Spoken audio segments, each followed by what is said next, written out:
പണ്ട് പാടവരമ്പത്തിലൂടെ ഒരു ഓലക്കുടയുമെടുത്ത് ചെറുഞാറു നടന്നൊരു കാല് തന്നു ഓടി നടന്നൊരു പെണ്ണെ.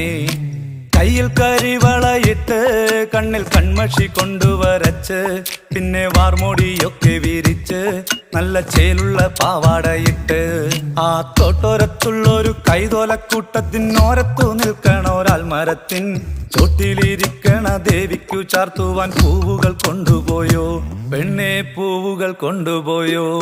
പണ്ട് പാടവരമ്പത്തിലൂടെ ഒരു ഓലക്കുടയുമെടുത്ത് ചെറുഞാറു നടന്നൊരു കാല് തന്നു ഓടി നടന്നൊരു പെണ്ണെ. കയ്യിൽ കരിവളയിട്ട് കണ്ണിൽ കൺമഷി കൊണ്ടുവരച്ച് പിന്നെ വാർമോടിയൊക്കെ വിരിച്ച് നല്ല ചേലുള്ള പാവാടയിട്ട്